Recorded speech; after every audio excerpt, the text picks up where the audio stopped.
Hey Pop Kids! Today we're talking about a really important part of responsibility. How to be responsible with our words. The Apostle Paul wrote about that in a letter he wrote to the Ephesians that we can find in the Bible. Paul had started a church in the city of Ephesus, but he had to suddenly leave. And even though he couldn't be with the Ephesians in person, Paul knew that the Jesus followers there still had a lot to learn and needed some encouragement. So while Paul was under house arrest, it means he can't go anywhere, he took the time to write a letter to the Ephesians. This letter was meant to encourage the believers and teach them important truths and remind them of their responsibilities as followers of Jesus. Now, in this letter, Paul reminded the Ephesians how God had chosen them to belong to Jesus. And that should make a difference in their everyday lives. It should show up even in ways that they speak to each other. Like how Paul writes, "Don't let any evil talk come out of your mouths.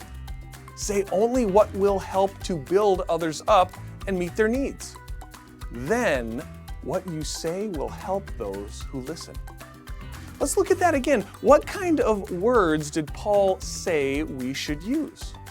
Well, he said, say only what will help to build others up and meet their needs. You see, our words have the power to build others up or tear them down.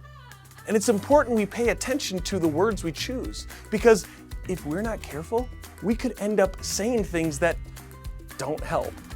As followers of Jesus, we want to speak words that bring encouragement, love, and hope.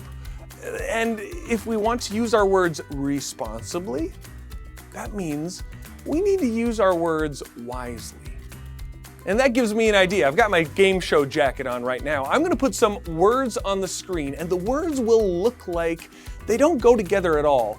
But when I say them together, they might sound like something else. So try to guess the hidden phrase based on what you hear. Then let's decide if that kind of thing is a wise way to use our words or if it's unwise. Ready? Ink your edge. What do you think? Can anyone guess what I'm saying? Right, encourage. Is that a wise way to use your words? You bet it is. You can encourage someone with the words you say. You can say, "You're a good friend. I like the way you think. You always make my day better."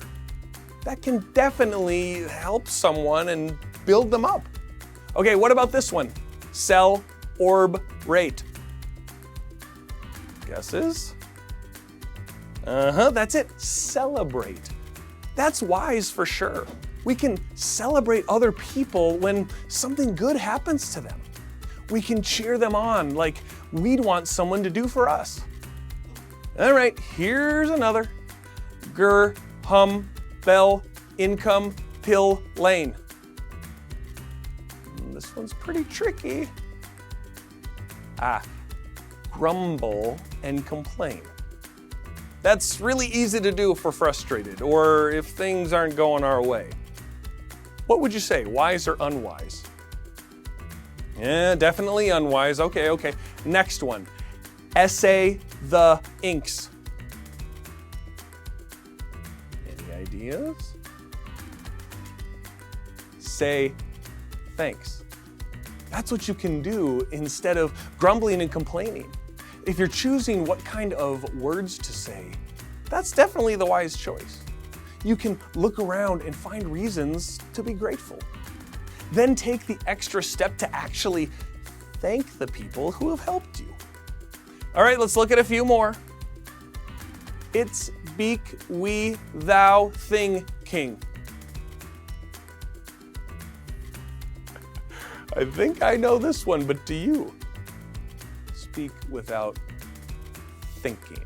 That was a tricky one, I know. That's an unwise one that I think we tend to forget about.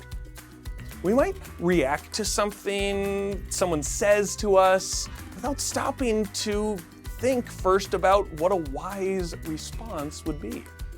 We might say something unkind and try to get back at that person. Okay, here's another.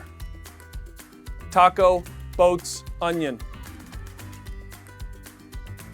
The taco part has me distracted and a little hungry, I think. Okay. Talk about someone. Well, depending on what you say, that could be wise or unwise. We can easily get into trouble, though when we talk about someone who's not there, we might end up saying things about them we'd never say if we were in the same room with them. And it's important that we speak well of people even when they're not with us. Okay. One more.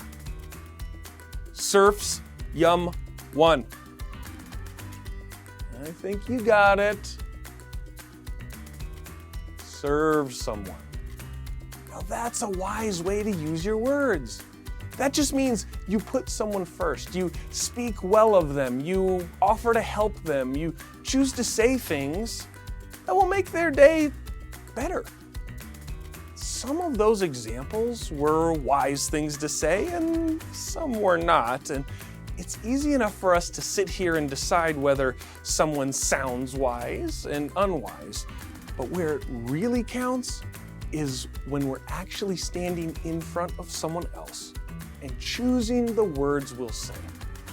Will we say something wise and helpful, or mean and harmful? And the best way for us to use our words wisely is to stop and think before we speak. If we do, then we can focus on words that encourage others, celebrate others, thank others, and serve others. Remember what Paul wrote, don't let any evil talk come out of your mouth. Say only what will help to build others up and meet their needs. Then what you say will help those who listen. Our words have the power to make a difference in the lives of people around us. So remember, use your words wisely. Let's be responsible with the words we say so we can bring hope and encouragement wherever we go.